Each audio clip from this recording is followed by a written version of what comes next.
Olá, ora cá estou eu mais uma vez para vos falar sobre a vida e a obra de um grande autor da literatura mundial. O meu nome é Sebastião Barata e hoje vou falar-vos de Santo Agostinho. Nascido em 354 e falecido em 430, foi um dos mais importantes teólogos e filósofos dos primeiros séculos do cristianismo, cujas obras foram muito influentes no desenvolvimento do cristianismo e da filosofia ocidental. As suas obras-primas são A Cidade de Deus e Confissões, ambas ainda muito estudadas atualmente. Aurélio Agostinho de Hipona, em latim Aurelius Augustinus Hiponensis, conhecido universalmente como Santo Agostinho, nasceu em Tagaste, a atual Souk Aras, na Argélia, na então província romana da Numídia, no dia 13 de novembro de 354. Teve um irmão, chamado Navígio, e uma irmã, provavelmente chamada Perpétua. A sua mãe, Mónica, era uma cristã devota, e o seu pai, Patrício, um pagão que se converteria ao cristianismo só no final da vida. Estudiosos acreditam que entre os seus ancestrais estavam berberes, latinos e fenícios, mas ele próprio considerava-se um púnico.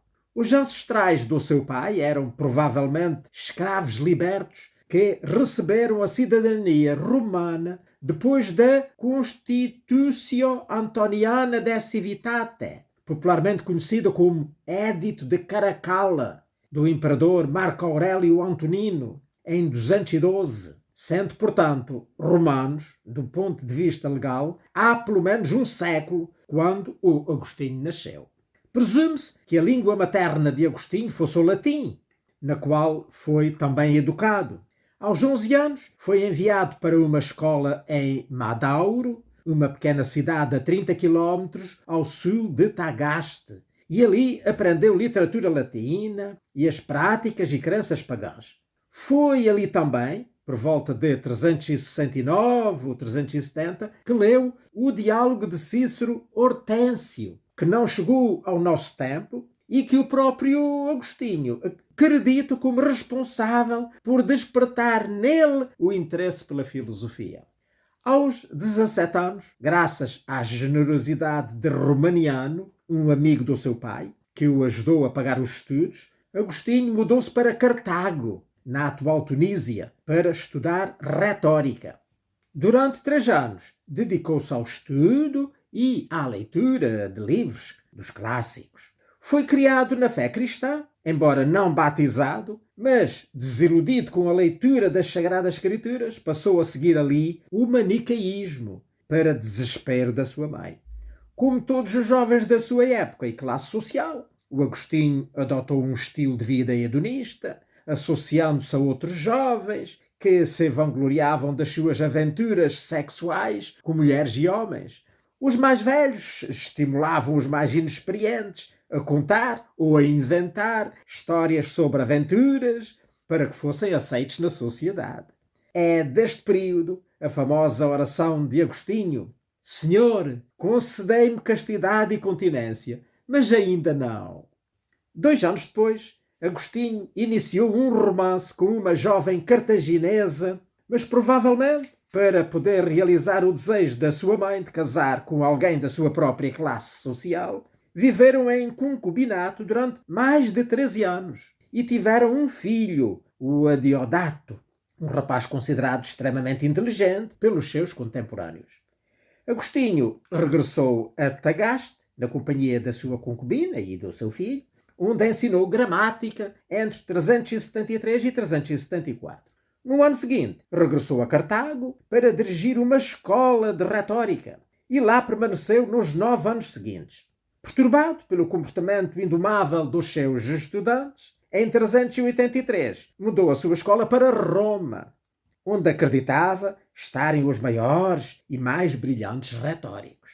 Porém, rapidamente se desapontou com a apatia com que foi recebido. Para piorar, os seus alunos desapareciam quando chegava a altura de pagar as aulas.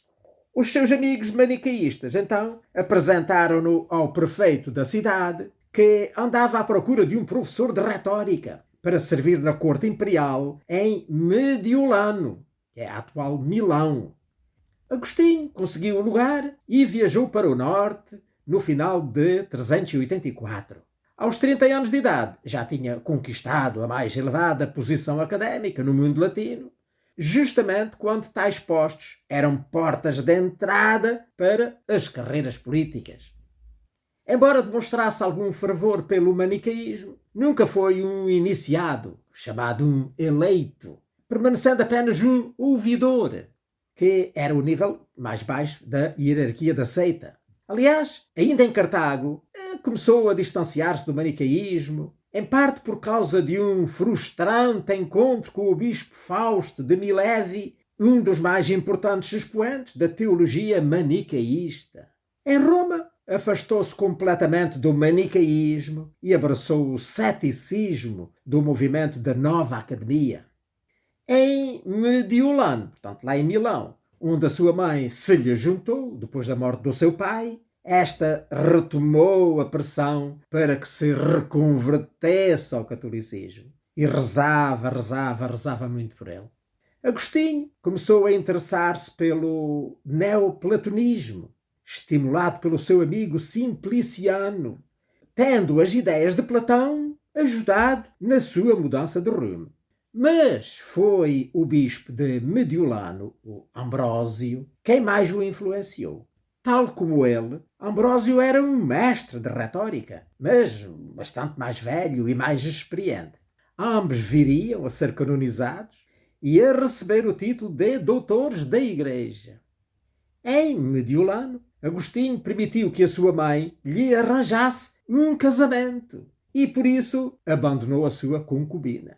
Agostinho amava muito a sua parceira de mais de 13 anos e o rompimento foi bastante difícil para ele, como insinua neste trecho das Confessiones, portanto, as confissões que eu andei a ler esta semana. Texto esse que é o seguinte: era para mim mais doce amar e ser amado, se podia gozar do corpo da pessoa amada. Deste modo, manchava com torpe concupiscência aquela fonte de amizade.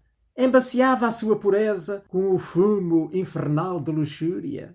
Não obstante ser feio e impuro, desejava, na minha excessiva vaidade, mostrar-me afável e delicado.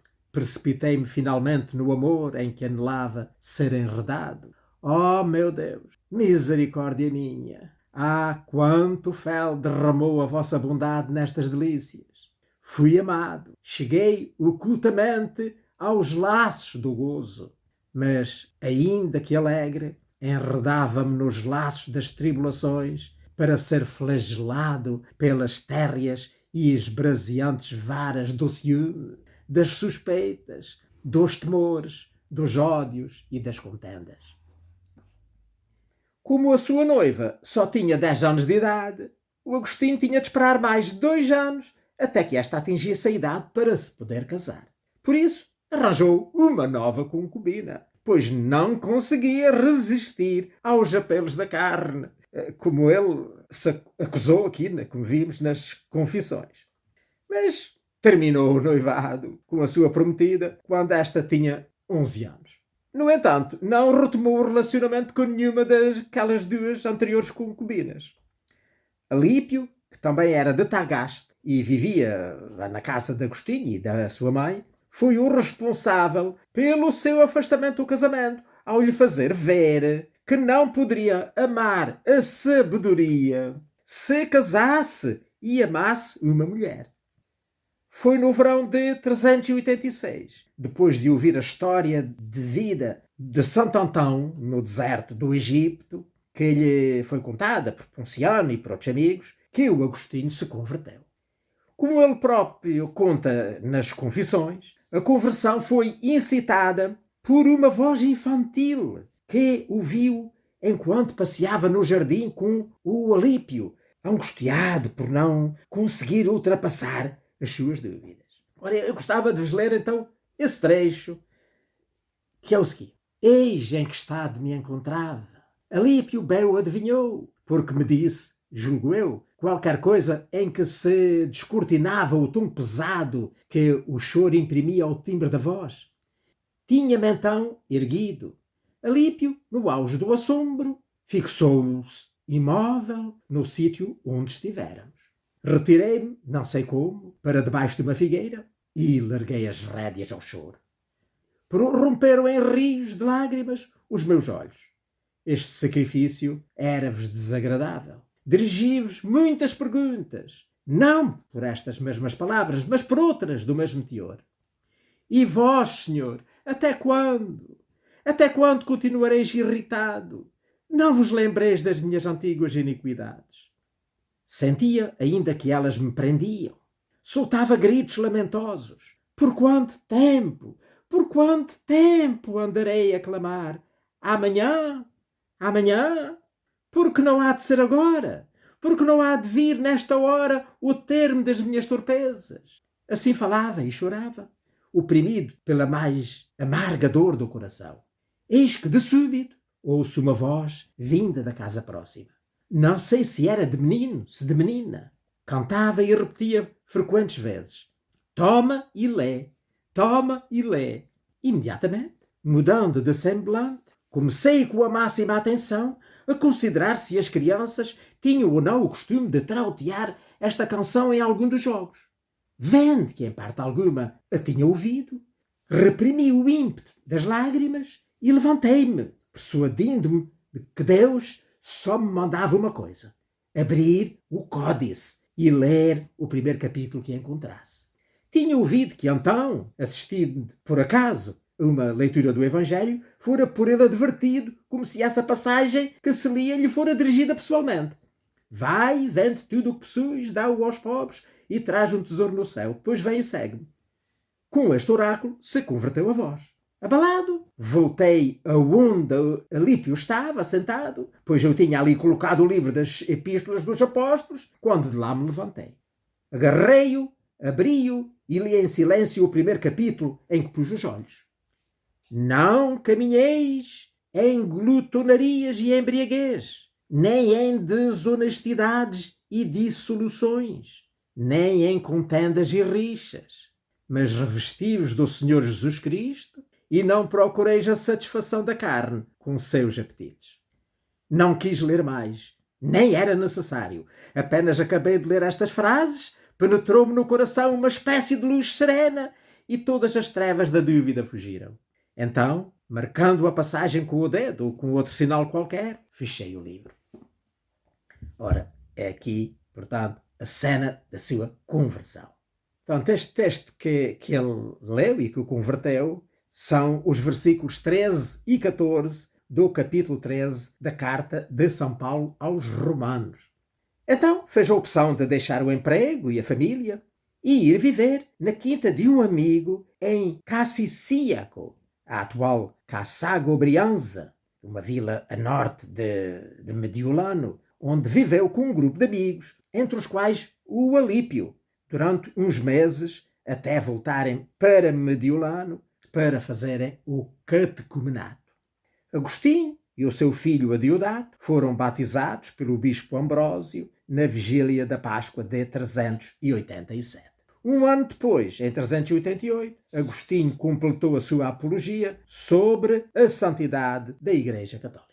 No mesmo ano, decidiu voltar com a família para Hipona, na África, com a intenção de buscar um lugar mais tranquilo para fundar um mosteiro e passar o restante da sua vida em oração e contemplação. Mas nada aconteceu como esperava. Ainda na Itália, Mónica morreu em Ostia, perto de Roma, quando se preparavam para embarcar, e ali foi sepultada. Viria depois a ser canonizada como Santa Mónica. Quando chegou à África, Agostinho passou a viver com os rendimentos auferidos das extensivas propriedades da sua família. E pouco depois, o seu filho Adiodato faleceu. E Agostinho, entristecido, vendeu todo o seu património e deu dinheiro aos pobres, mantendo apenas a casa da família, que converteu num mosteiro para si e para alguns amigos, o chamado Monasterium Laicorum, ou seja, Mosteiro dos Leigos, que foi o primeiro da ordem dos agostinianos. Em 391, Valério, o velho e santo bispo de Hipona, tinha grande necessidade de um padre que o ajudasse no ministério da pregação. Agostinho foi o escolhido pelo povo e ordenado sacerdote. Saiu do mosteiro, mas deixou uma regra para os seus companheiros, que fez com que, muito depois, ele fosse considerado como o padroeiro do clero regular. Agostinho rapidamente se tornou um pregador muito famoso. Há mais de 350 sermões de Agostinho que se acredita que serem autênticos. E um ardoroso adversário do manicaísmo, portanto, a tal religião da sua juventude. Em 395, somente 4 anos depois de ser ordenado sacerdote, foi nomeado bispo auxiliar de Hipona e quando Valério morreu, em 397, assumiu o trono episcopal, motivo pelo qual é conhecido como Agostinho de Hipona. Fez da sua casa episcopal um mosteiro, o chamado Monasterium Clericorum, portanto, ou seja, o mosteiro dos clérigos, onde viveu em comunidade com outros sacerdotes até à sua morte, tentando seguir o ideal das primeiras comunidades cristãs na pobreza e na partilha. Neste período de 34 anos, até à sua morte, o bispo não se afastou nunca da sua diocese, senão por necessidade. Deu de comer aos pobres, catequizou os fiéis, formou brilhantemente o seu clero. Muitos dos seus monges foram chamados ao sacerdócio e ao episcopado. Um grande número de religiosos formados por ele se espalhou por toda a parte para fundar novos mosteiros e dar suporte às igrejas de África. Ao morrer, deixou na sua igreja um clero numeroso e bem preparado. O mesmo aconteceu com os seus mosteiros, tanto os masculinos como os femininos. Grande parte do que sabemos sobre os anos finais de Agostinho foi relatado pelo seu amigo Posídio, depois também canonizado, São Posídio, que era bispo de Calama, que é a atual Guelma, na Argélia, na sua obra Sancti Augustini Vita, portanto, Vida de Santo Agostinho. O Posídio admirava o Agostinho como uma pessoa intelectualmente poderosa e de retórica arrebatadora, que aproveitava todas as oportunidades para defender o cristianismo contra os seus detratores. Preservou também os traços pessoais do Agostinho, com detalhes, revelando um indivíduo que comia pouco, que trabalhava muito, desprezava as maledicências, evitava as tentações da carne e era muito prudente na administração financeira da sua diocese. Na primavera de 430, os vândalos, uma tribo germânica convertida ao arianismo, invadiram a África romana e cercaram Hipona. De acordo com Posídio, um dos poucos milagres atribuídos ao Agostinho, a cura de um doente, deu-se durante o cerco. Agostinho já estava muito doente e passou os seus últimos dias em oração e penitência, com salmos pendurados nas paredes do seu quarto para que pudesse lê-los. Antes de morrer, ordenou que a sua biblioteca da igreja de Hipona e todos os seus livros fossem cuidadosamente preservados. Faleceu no dia 28 de agosto de 430. Logo em seguida, os vândalos desistiram do cerco, mas voltaram algum tempo depois e incendiaram a cidade, destruindo tudo, menos a catedral e a biblioteca de Agostinho. O corpo de Agostinho foi depois trasladado para Cagliari, na Sardenha, pelos bispos católicos expulsos do norte da África por Hunerico, o rei dos vândalos. Por volta de 720, o seu corpo foi novamente trasladado por Pedro, o bispo de Pavia, e tio do rei lombardo Liutprando, para a igreja de San Pietro in Ciel d'Oro, em Pavia, na Lombardia, para o proteger dos frequentes raids dos sarracenos. Em janeiro de 1327, o Papa João XII emitiu a bula papal Veneranda Sanctorum Patrum, na qual nomeou os agostinianos como guardiões do túmulo de Santo Agostinho, que foi reformado em 1362 com ricos baixos relevos com cenas da sua vida. Em outubro de 1695, operários que trabalhavam lá em São Pietro in Ciel d'Oro descobriram um sarcófago em mármore com alguns ossos humanos, inclusive parte de um crânio, e irrompeu uma disputa entre os ermitas da Ordem de Santo Agostinho e os clérigos dos cânones regulares de Santo Agostinho sobre a sua autenticidade. Estes afirmavam que eram autênticos e aqueles que não eram. Para acabar com a disputa, o Papa Bento XIII ordenou ao bispo de Pavia que decidisse e ele então declarou que, na sua opinião, eram verdadeiros. E ficou o assunto resolvido. Os agostinianos foram expulsos de Pavia no ano de 1700 e refugiaram-se em Milão, levando com eles as relíquias de Agostinho e o seu sarcófago desmontado, que foram colocados na catedral da cidade. A igreja de São Pietro ficou arruinada e só foi reconstruída depois, na década de 1870. As relíquias de Santo Agostinho e o seu sarcófago foram então reinstaladas ali em 1896, depois da igreja ter sido consagrada de novo. O Santo Agostinho foi canonizado por aclamação popular, logo a seguir à sua morte, e foi reconhecido como doutor da Igreja em 1298 pelo Papa Bonifácio VIII. Quanto às suas obras, Agostinho foi um dos primeiros autores cristãos latinos a professar uma visão clara sobre a antropologia teológica, ao defender o ser humano como a união perfeita de duas substâncias, o corpo e a alma. Afirmava que os dois elementos são categorias bem distintas. Enquanto o corpo é um objeto tridimensional, a alma não tem dimensões espaciais e é superior ao corpo, sendo adequada para governar o corpo. Esta afirmação é baseada na sua classificação hierárquica para tudo o que foi criado por Deus, segundo a sua ordem de importância. As coisas que somente existem, pois as coisas que existem e vivem, e, finalmente, as que existem, vivem e têm inteligência, ou dispõem de razão. Em A Cidade de Deus, e também aqui na segunda parte das Confissões, o Agostinho defende a posição de que tudo no universo foi criado simultaneamente por Deus, e não nos 7 dias de calendário, como se deduz de uma interpretação literal do relato do Gênesis. Argumenta que a estrutura de 6 dias para a criação não representa uma passagem de tempo físico. O relato teria, portanto, um significado espiritual e não físico, mas nem por isso menos literal. Então eu vou ver o trecho onde ele refere isso, assim, muito brevemente, porque já estamos a ficar atrasados.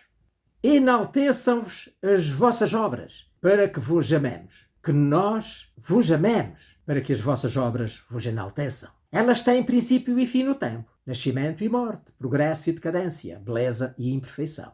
Portanto, todas elas têm sucessivamente manhã e tarde, ora oculta, ora manifestamente. Foram feitas por vós do nada, não, porém, da vossa substância, ou de certa matéria pertencente a outrem, o anterior a vós, mas de matéria concriada, isto é, criada por vós ao mesmo tempo que elas, e que, sem nenhum intervalo de tempo, fizestes passar da informidade à forma. É certo que a matéria do céu é diferente da terra, e a beleza de um difere da beleza da outra, pois a matéria do mundo tiraste-la do nada, e a beleza do mundo da matéria informe. Criaste-las, contudo, ao mesmo tempo, a matéria e a forma. Porque entre a criação da matéria e a da forma não mediou nenhum espaço de tempo. Portanto, o Santo Agostinho baseia esta sua interpretação no primeiro versículo do capítulo 18 do Eclesiástico, livro esse da Bíblia, que também há quem chama o livro de Ben Sirá, e que na tradução que eu tenho nesta Bíblia monumental que eu aqui tenho, diz assim: o Eterno criou todas as coisas igualmente. Portanto, ele interpreta isto como dizendo que Deus criou tudo em simultâneo. Aliás, de acordo com a sua filosofia e teologia, antes que Deus criasse a matéria, não havia tempo, não havia espaço, não havia nada para além de Deus. E então Deus criou todas estas coisas, tanto o céu, a beleza do céu, com os seus anjos e tudo o que é superior, inclusive os espíritos, as nossas almas, no início dos tempos. Quer dizer, no mesmo momento em que ele criou a matéria. Reparem, olha, até gostava de ler também, para nos situarmos um bocadinho e compreendermos bem isto, os primeiros 5 versículos da Bíblia, do Gênesis, porque é disso que ele se refere aqui na segunda parte das Confissões. Então, a Bíblia começa assim: no princípio criou Deus o céu e a terra. No princípio criou o céu e a terra. Portanto, simultaneamente, como ele ali diz. A terra, porém, apareceu vazia e desabitada, cobrindo a treva a superfície do mar, mas o Espírito de Deus pairava sobre as águas. Então disse Deus: seja a luz. E a luz apareceu. E viu Deus que a luz era boa. E Deus pôs a separação entre a luz e a treva. E chamou à luz dia e à treva chamou noite. E veio a tarde e veio a manhã, primeiro dia.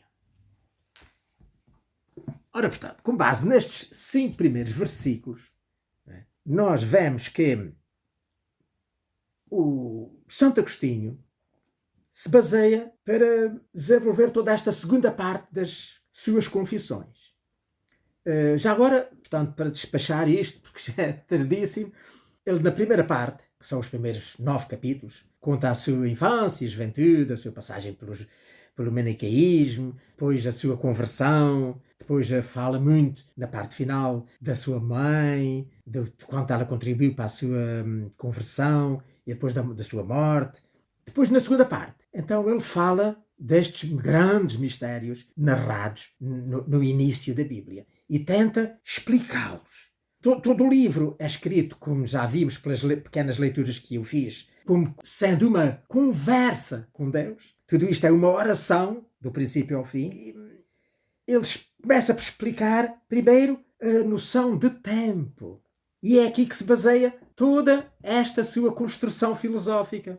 O tempo não existia enquanto Deus não criou o céu e a terra. Porque Deus é infinito, imenso, eterno. Para ele não há nem nunca houve tempo. Para ele é um constante presente. Em compensação, o tempo da matéria, o nosso tempo, tem, na opinião dele, praticamente só passado e futuro. E não o presente. Porque o presente de agora, daqui a uma fração milionésima, já é passado. Portanto, nós só temos passado, que o presente é fugaz. E o futuro também ainda não existe. Como tal, Deus criou a matéria logo toda no início e toda de uma vez, em simultaneamente, como o céu, como os anjos, como tudo. Simplesmente, a terra no início era informe, vivia na completa escuridão. Até que Deus disse, faça-se a luz. E apareceu a luz. Foi o primeiro dia, chamado o primeiro dia da criação temporal. Nesse momento é que passou a haver tempo. É que a matéria deixou de ser informe e passou a ter forma e passou a existir o tempo. E então chegou um ponto, não é, em que tudo se foi desenvolvendo, foi evoluindo. Aliás, a propósito de evolução, o Santo Agostinho, ele próprio dizia, temos que estar abertos a que tudo o que se venha no futuro a descobrir, o que vai surgir do conhecimento e que nos permita aclarar mais e melhor a nossa compreensão de todo este mistério da criação. Por isso, é bom que a ciência continue a trabalhar e continue a descobrir novos mundos, etc. E continue a aclarar melhor as nossas ideias sobre a maravilhosa criação de Deus. Mas, apesar de irmos muito adiantados, eu não queria terminar sem fazer então uma referência muito breve sobre a sua obra. Agostinho foi um dos mais prolíficos autores latinos, em termos de obras sobreviventes até ao nosso tempo. E a lista dos seus trabalhos tem mais de 100 títulos diferentes. Entre eles estão obras apologéticas contra as heresias dos arianos, dos donatistas, dos maniqueístas e dos pelagianos. A propósito, os pelagianos eram uma seita da Península Ibérica. Textos sobre a doutrina cristã, principalmente da doutrina cristiana, sobre a doutrina cristã. Obras exegéticas, como comentários sobre o Gênesis, os Salmos e a Carta de São Paulo aos Romanos. Diversos sermões e cartas. Conservam-se mais de 200 cartas dele. E uma retractaciones, traduzir por revisões, que era uma correção às suas primeiras obras, que foi escrita no final da vida. Além destas, o Agostinho é também bastante conhecido pelas suas confessiones, as confissões, que é considerada a primeira autobiografia da história. De Civitate Dei, a cidade de Deus, que foi escrita, como vimos, para restaurar a confiança dos seus companheiros cristãos abalados pelo saque de Roma pelos visigodos no ano de 410. Depois outro livro muito importante dele, De Trinitate, sobre a Trindade, na qual ele desenvolve a tese conhecida como a analogia psicológica da Trindade de Deus, que é também outra das suas grandes obras-primas.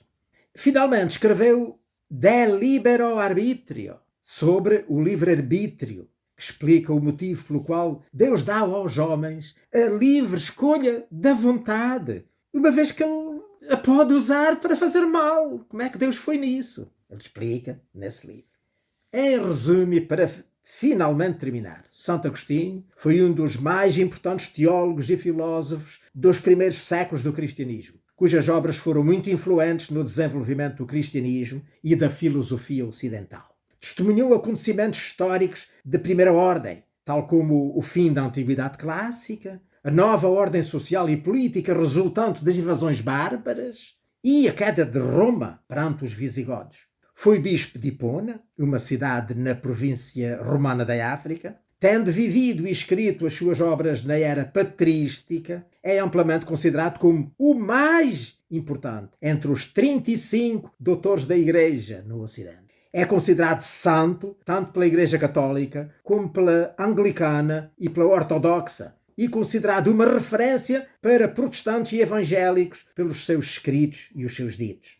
Deixou-nos 113 obras escritas, entre tratados filosóficos, teológicos, comentários a escritos da Bíblia, sermões e cartas. As suas obras-primas são, como vimos, De Civitate Dei, Cidade de Deus, e Confessiones, Confissões, ambas ainda muito estudadas no nosso tempo. E por aqui fico. Espero que tenham gostado desta conversa de hoje sobre Santo Agostinho, o maior dos grandes doutores da Igreja. Espero também que Deus me dê vida e saúde para cá voltar de novo na próxima semana para vos falar sobre a vida e a obra de outro grande autor da literatura mundial. Ora, passem muito bem.